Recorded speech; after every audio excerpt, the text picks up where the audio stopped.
Thank you very much, and thank you to Knowledge Transfer Ireland for a great day, and also for the opportunity for me to share some of the interesting things that we're doing around culture within Ulster Bank.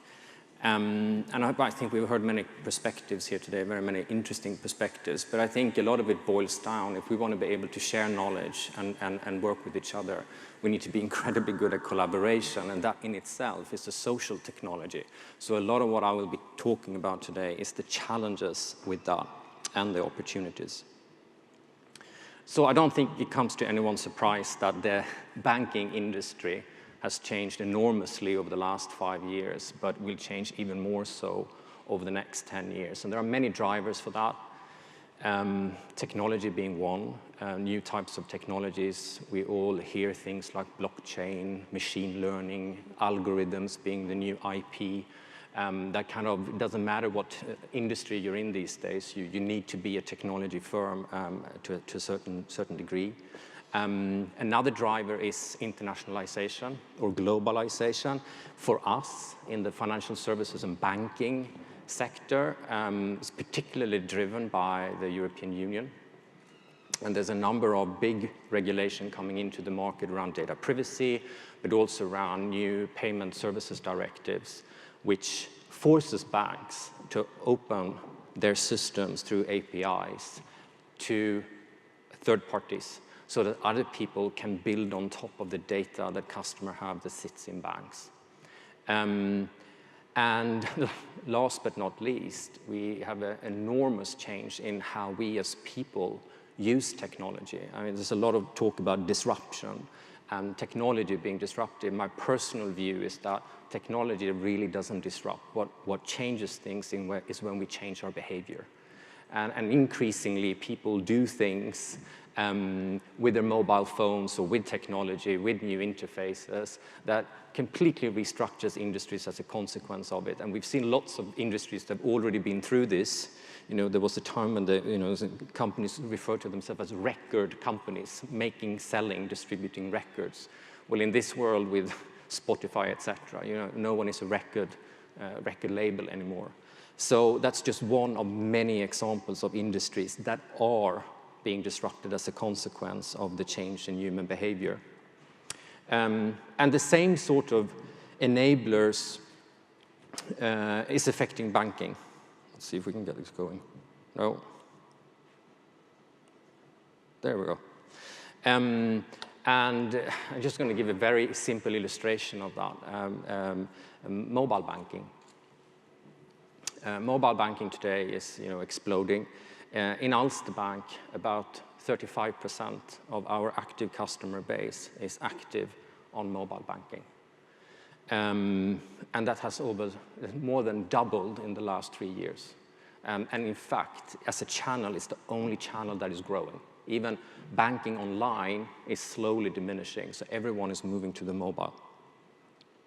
Now, the cost for us to serve customers, actually the cost for running the bank, a mobile bank, is 1% of the overall traditional branch-based banking systems. So you could say, you can obviously say that technology would be a big driver of getting costs down. But the interesting bit here is that when we look at customer satisfaction using mobile banking is 50 times higher, 50 times higher than using the traditional branch-based. And what's interesting about it is it defies some of the ideas that we have around how competition works, that you either compete with price or you compete with added value service. And here you have something that does both at the same time. It removes a lot of waste out of a system and simultaneously add a lot of value. And we're only in the beginning of this.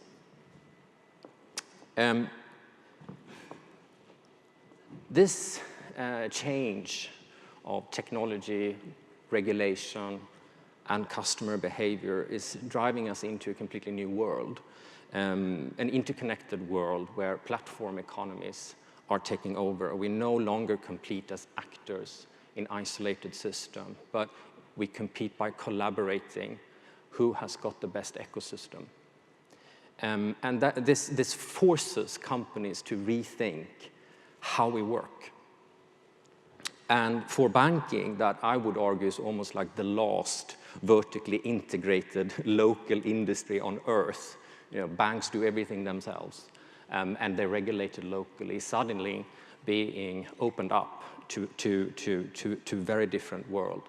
And that world starts with how you think, what you believe in, and banks have been doing basically the same things in the same way for the last 200 years.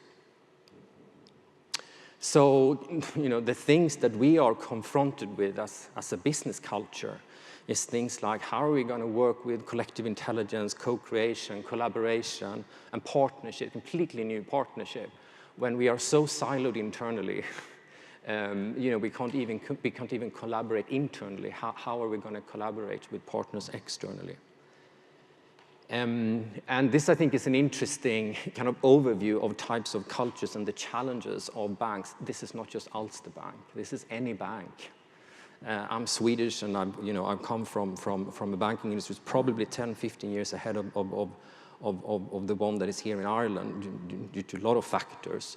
But it's still a challenge there. And you can see that banks, any of you that is familiar kind of with Mintzberg and machine bureaucracies, which banks are to a large extent, together with kind of professional side of it, is very much about building controlling system, very internal, and a lot about stability. And I would argue even after the financial crisis, it's been even more focused on this.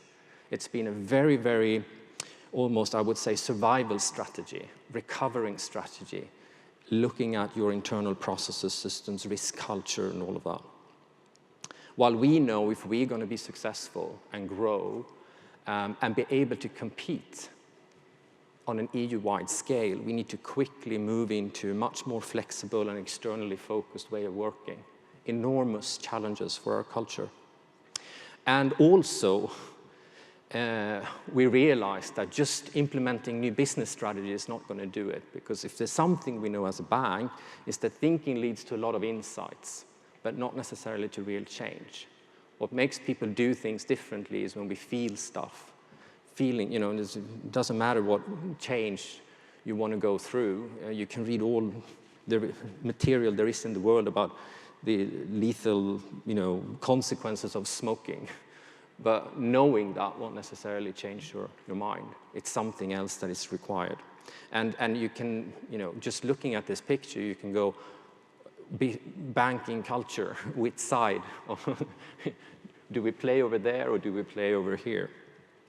So you could literally refer to what I've quickly tried to lay out as a huge, huge burning platform.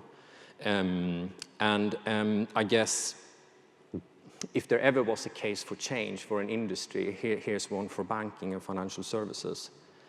There's something interesting for me about case for change and the notion around burning platforms, because they tend to be based on fear, and they tend to be based on crisis of threat.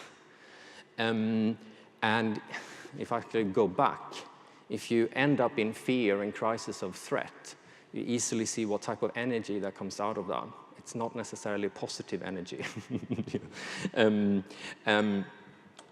So what we try to do in the bank is to change the way we think about our case for change. Instead of looking at it as a crisis of threat, we're trying to look at this as a crisis of opportunity. And instead of going into this change with fear and trying to protect what is, we've said, hey, there's opportunities here, and let's see what we can develop that's new. Now, that's easier said than done, because literally what we're talking about now is a business that is venturing into an unknown. And what I mean with that is that banks have been so used of doing the same thing for hundreds of years and refining those processes. And what we love is the known. I mean, we're managing risk. That's fundamentally what a bank does. And when it does it well,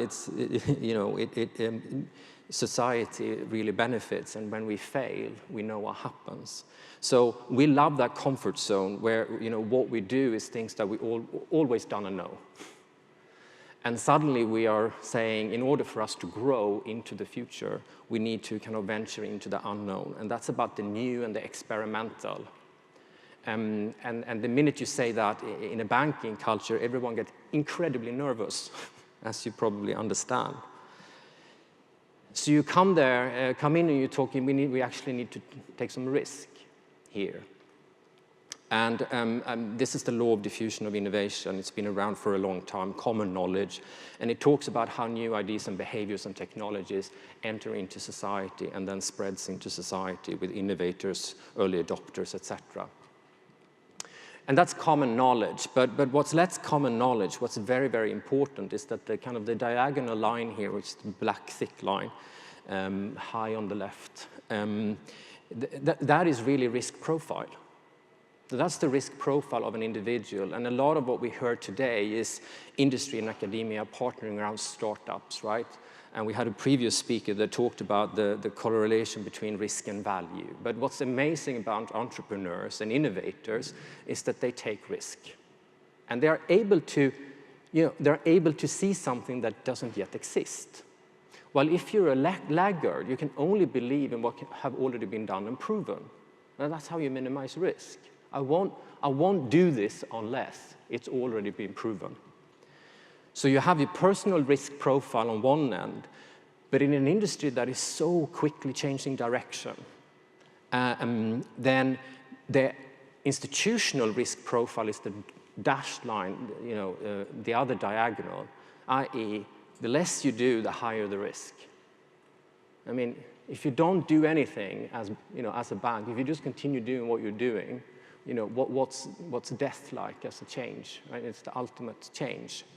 And I recently saw this report from Standard & Poor's, top 500. They've been looking at how the lifespan of businesses on top 500 over the last 70 years. And when they started that, I think that the average lifespan of a company was around 8 to 85 years. And last year, that was down to 12 years.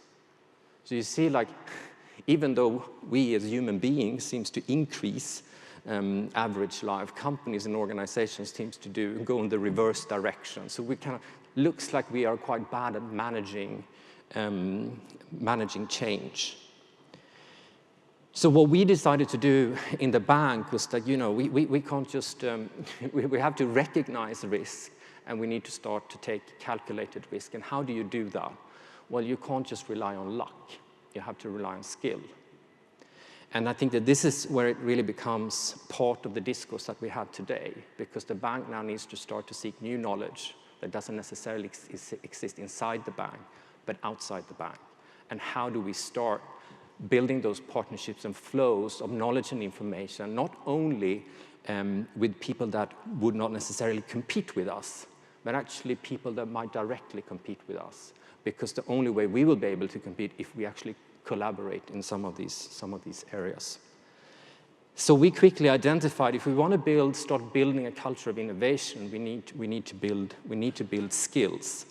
And one of the things that we did, which I can highly recommend, because it's there's lots of research around innovation culture, but I particularly found the work of Rao Weintraub useful. It was published in Sloan Management Review in 2013, and they looked at the businesses that have been particularly good at innovation, and as a result have grown their business. And they then went in and looked at what were the things that allowed them to be so innovative. And they identified a number of areas: values, behaviors, climate, resources, processes, success, etc.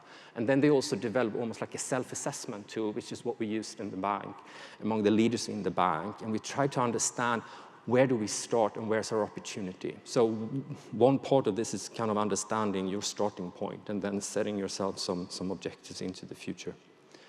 And we quickly realized that there were two areas here that we had particular challenges with, which is resources and processes.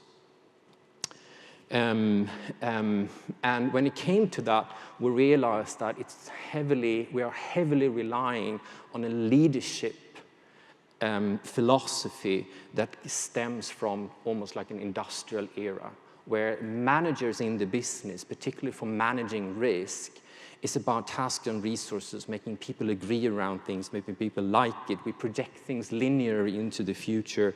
We look at incremental ways of doing things a little bit better. So we take what's already there and we try to improve it. And it's about constraint control, doing what we've always done and know.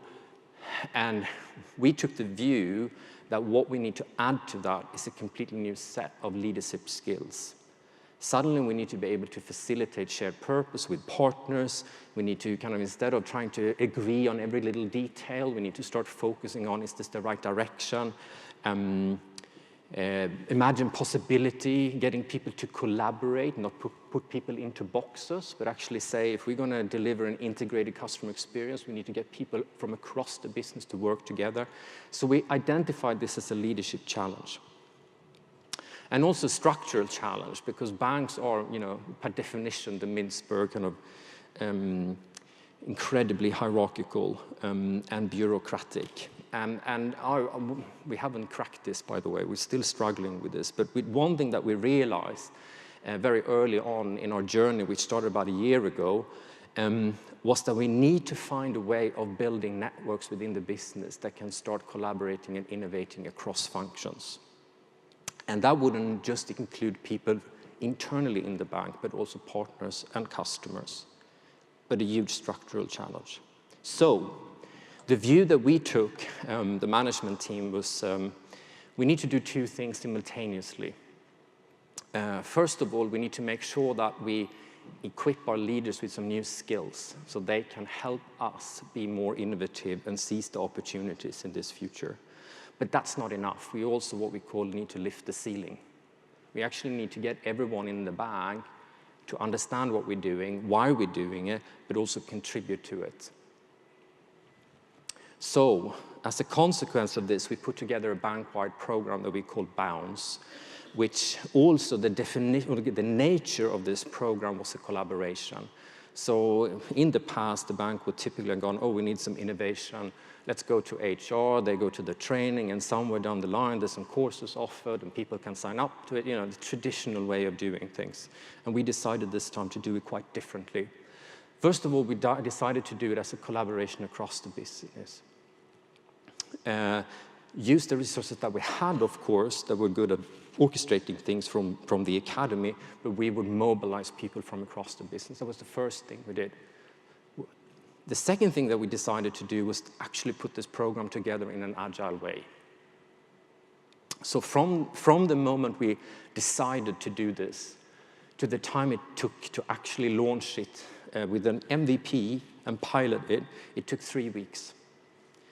And the program itself kind of started off with basic skills training. And I will talk a little bit more about what we did in that space. But we call that the Bounce Masterclass, which really is a very simple one-day experience, highly interactive, I would say, and experiential. It's not a someone talks to people for a whole day. It's very collaborative. The other thing that we decided to do was to start to take information from the outside world and seed it into the information and communication channels inside the bank. Because there's lots of stuff happening out there, and there's technology that allows us to curate and share different types of innovative information with different types of departments. We created this internet hub for that. And then we added two things very, very quickly. The first one was make sure that people that went through master classes quickly got to apply what they learned. So we start to instill it in the everyday work.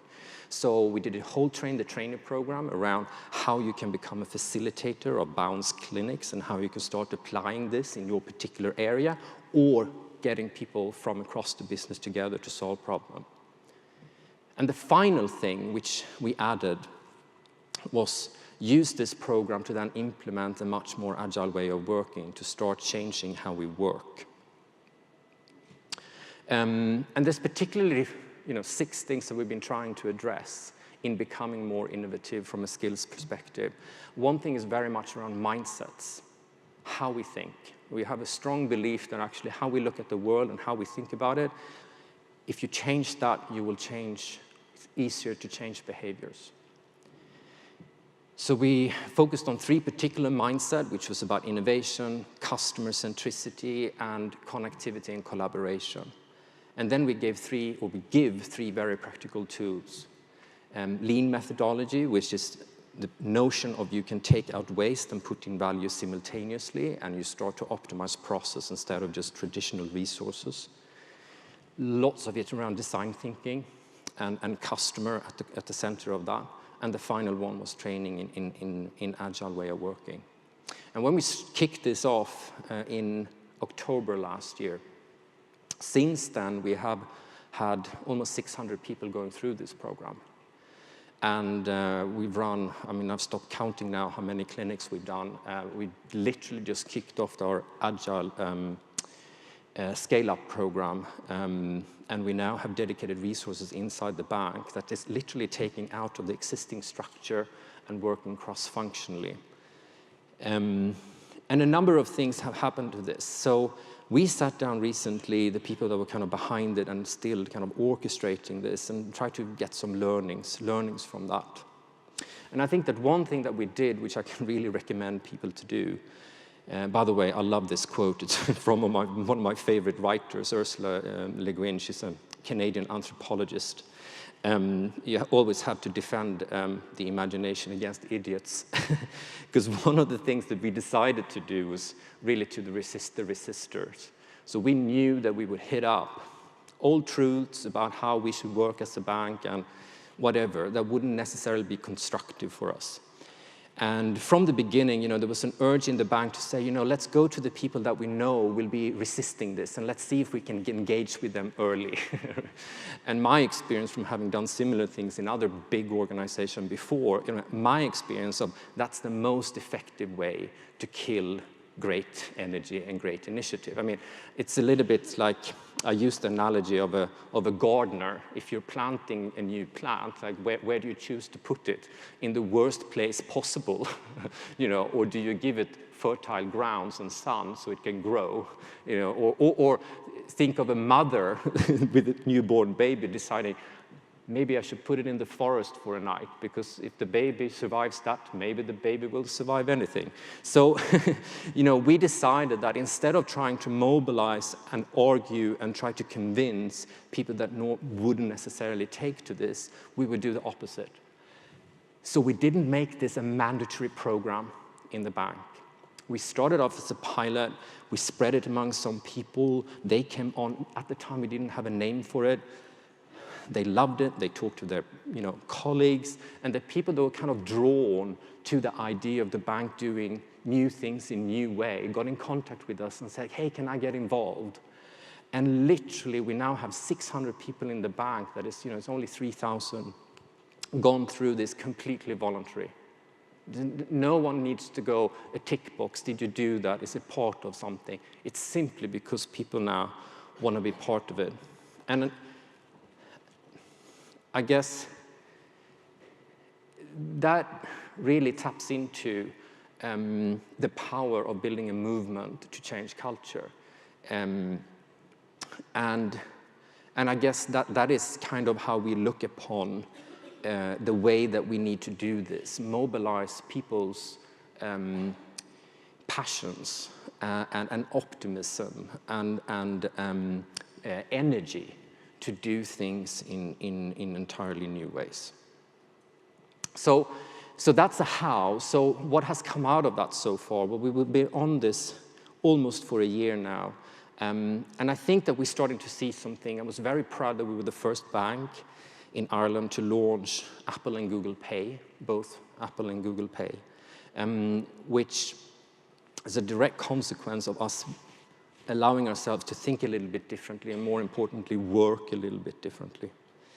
Another thing which I think also demonstrates this new mindset of the bank is the partnerships that we have done with Dogpatch Labs, which is a startup accelerator, co-working space, trying to lead fintechs in Ireland. It's placed in the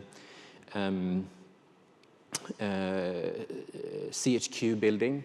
And literally what we did, we went in as a partner with Dogpatch, and we've now also put our innovation solutions team within Dogpatch. So people from the bank is now out of the bank, working with all the startups in the fintech area that's part of Dogpatch and others as well. And we've orchestrated a number of hackathons, and again, very proud that the one that we ran in February was the biggest one run so far within the whole world of RBS. And as a consequence of that, a number of pilots and programs have been initiated. And the final one that I also just want to point out is that we've launched what we call the Bank of APIs, developer portal, where we, ahead of PSD2 regulation, ahead of the UK open banking regulation, launched a way for partners to partner with us and start building services on top of the bank's information, data, and infrastructure. And again, if we would have had a culture of fear, this could not have happened. This come out of a culture of, let's see what the possibilities are. So I guess I'm going to stop there. There might be some questions. This is all work in progress, I would say, and I don't like to talk about what we're going to do. I prefer to talk about what we've actually done. But as you probably understood, there are loads of challenges left, and yeah, we're still in the beginning of this journey. Thank you.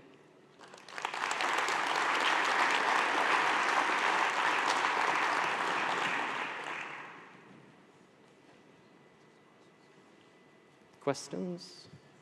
Yes.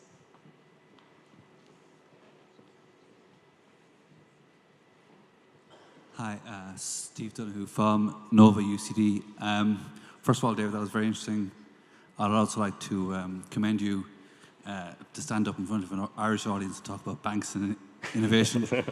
I wanted to ask, obviously since the crash, banks are very heavily regulated across the Western world. Mm-hmm. So to what degree did those types of externalities have they affected your work to date and going forward?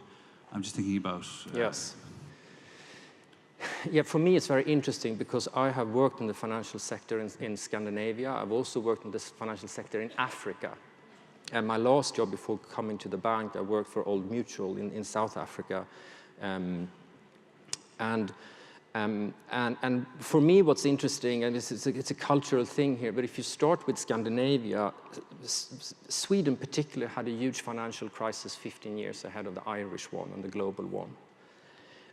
Very similar in terms of dynamics, but it was a local event. And as a consequence of that, the banks were forced to start thinking differently, and so was the regulator. Now, maybe it's a cultural thing, or maybe it's just that we're in different life cycles, but one of the things that really triggered within the Swedish industry was a much deeper collaboration between the banks and the regulator. I'll give you some examples of that. They understood that the things that they've been working, particularly around being siloed with information, wouldn't work anymore. If we were to prevent some of the problems that was caused, we actually had to share information much more collaboratively in a way that still would protect the integrity of competition. And there was a number on top of that, services that started to be jointly explored and developed. One of them was EID, for example, so a common way to do AML and know your customers. Again, championed as well by partnership with the central bank. Lots of stuff happened within how we deal with physical currencies, right? Interestingly, today, Sweden, only 2% of all transactions today is with cash. And the central bank have come out and said that they will launch an e-currency 2020, and they predict by 2025 there won't be a physical currency. So again, that happened because the bank started to collaborate intra-industry, but not only intra-industry, also with other sectors in the private sector, so retail particularly, which we were heavily reliant on cash. I'll give another good example. Cash machines, right? Cash machines, the bank decided it's stupid to compete on placement of cash machines. It's very expensive, cash machines, right, to actually manage. So they decided to collaborate around it. Sweden have the best coverage of ATM systems, I think, in the world, despite the fact that it's a huge country and not that many citizens. Here in Ireland, they still compete with it. You can go down, you know, the main way of a village, and you will have 4 cash machines or 5 from each bank next to each other. And then there's not a cash machine in the rest of the county. Instead of people going, let's not compete with that, stupid. Because by the end of the day, the Irish consumers are paying for it. Right? You're paying for it. So, you know, I think that there's a mindset shift there, and I think it's happening here right now, right?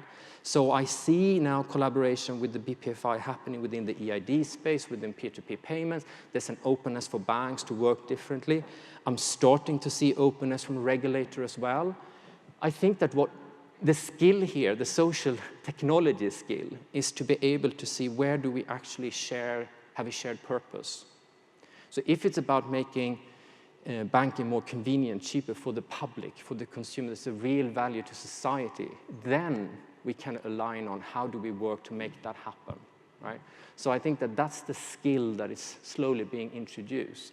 And this view that, you know, we just need to collaborate in silos and not think about the wider industry issues is kind of, we're letting go of that, and I think that's a very positive thing.